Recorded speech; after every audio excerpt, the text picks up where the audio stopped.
publisher. I have TJ Morris Publishing, and I do Lulu and Amazon. But all of these guys are in my life because they all are an author. If you want to know what have they got in common, well, we're all authors. So with that said, and Tommy can tell you, we'll get your books out there. But I build the pictures and the websites. But I'm going to get off here and go back on mute. Okay, I'm so glad, Ronnie, that I didn't bump you, and I thought you hung up on me. All right, so if that happens, folks, try to get back on. Yeah, very rural. Yeah, it's so rural. Very rural. It's something. Well, I thought. You can't keep getting Dr. Bruce and Jan were going to fire me because I'm like, God, TJ, you can't be running people out of our club, man. All right, I'm going to go on mute. Yeah, Tommy, are you going to jump in here and fill us in with more of your opinions?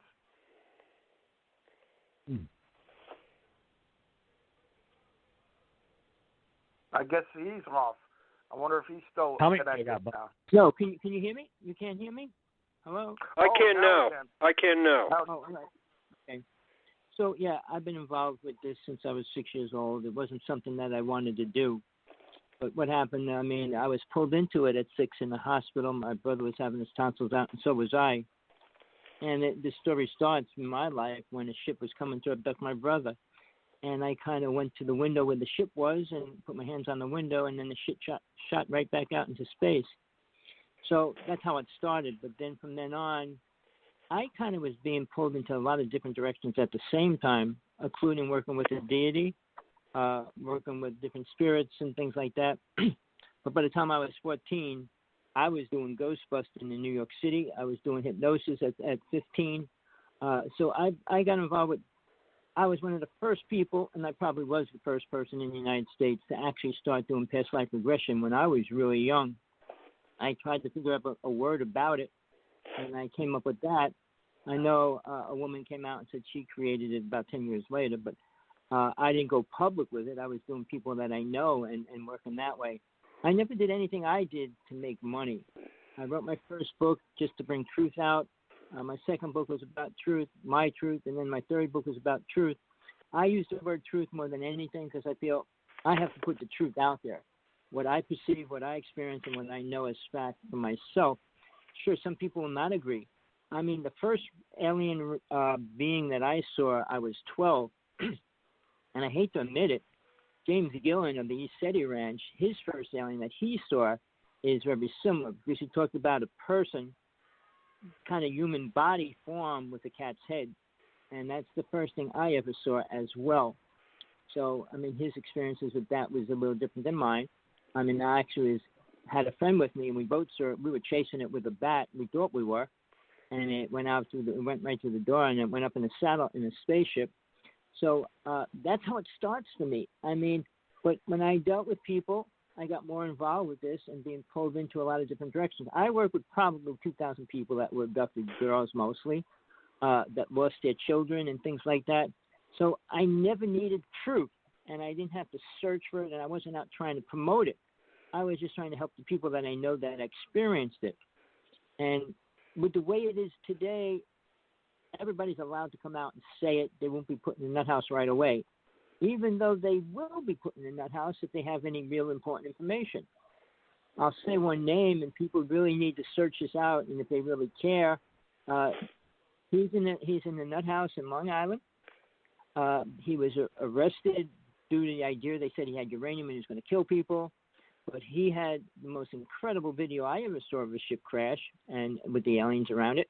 So it's like when you have real truth, they kind of try to take it away. I could say I lost 6 direct friends of mine from childhood to now, rather than over the past 25 years, due to the UFO world.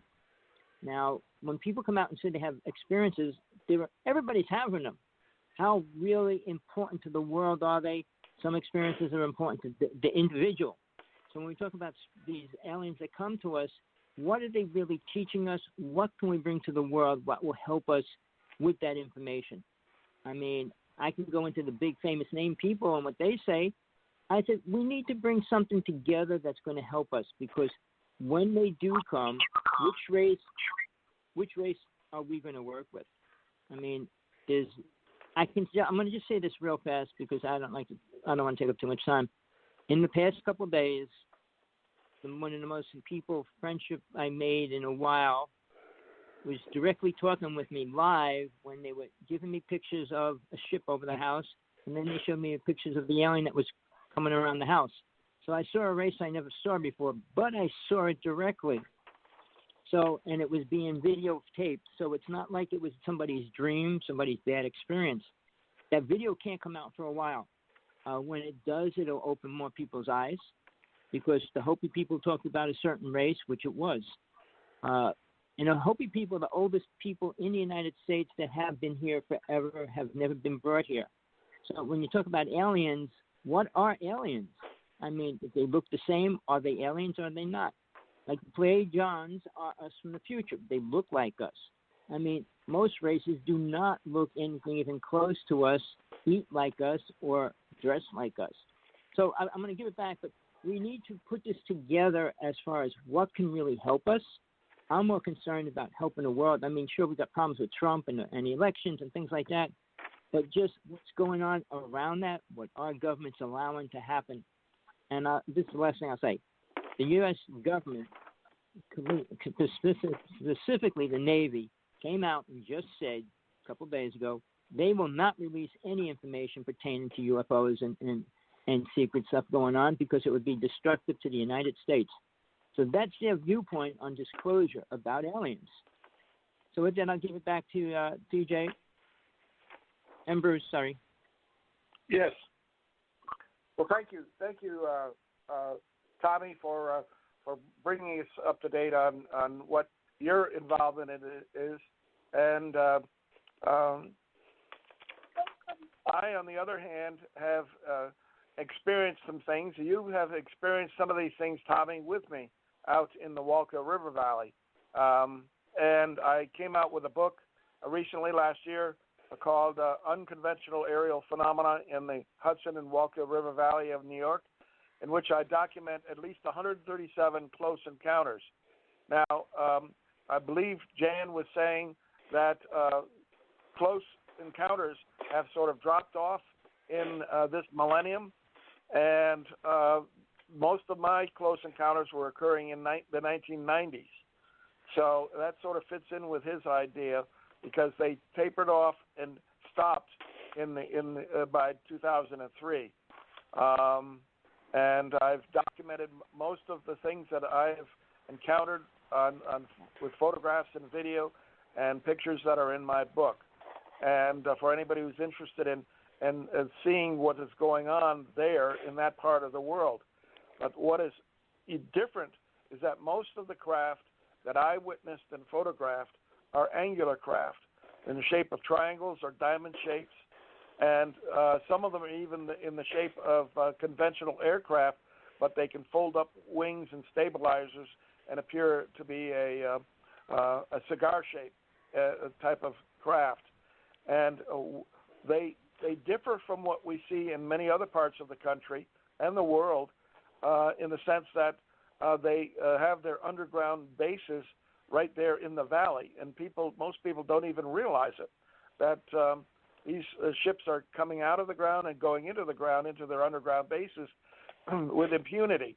And the military is very interested in them, but there's also a question of how much cooperation there is between people in the military and these non-humans that live underground. And that is something that I hope to find out more about.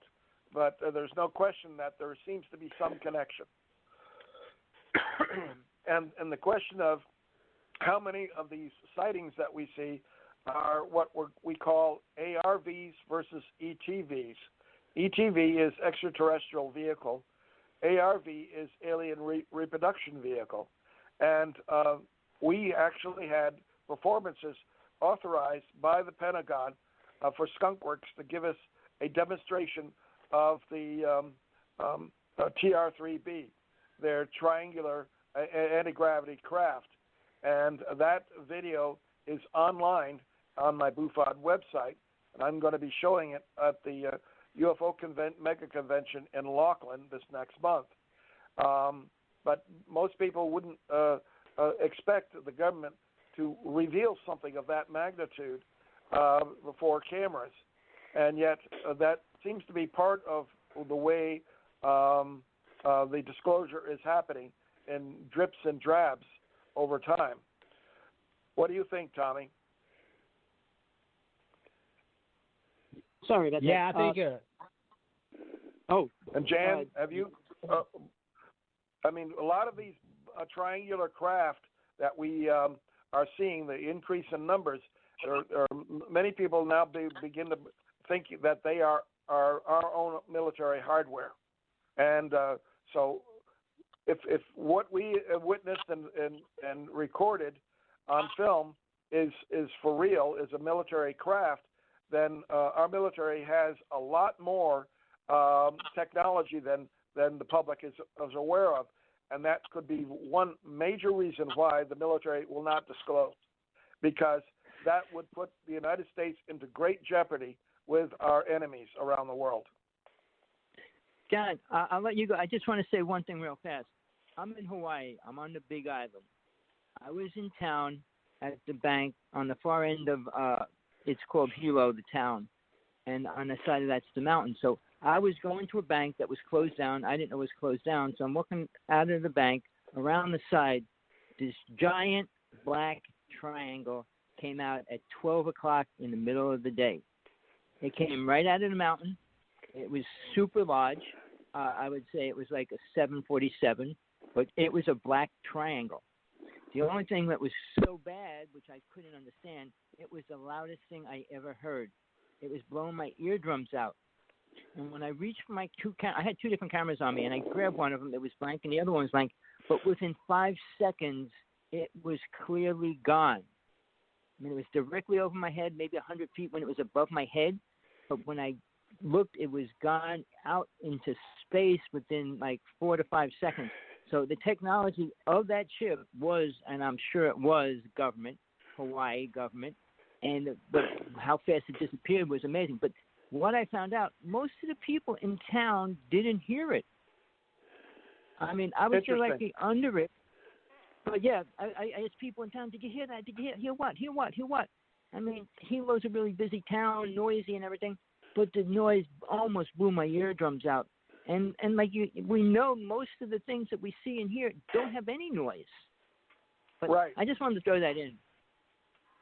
Well, that's good, because I've when I was at NIDS, I had a report of a black triangle that was seen taking off from a naval base near San Diego, and it's as it took off, it had to stop immediately to allow MD-10 commercial airliner to pass it as on its way to landing at the San Diego airport, and then the witnesses saw it. Once the aircraft had passed, that triangle just took off like a bat out of hell, and clearly was coming from a military airfield.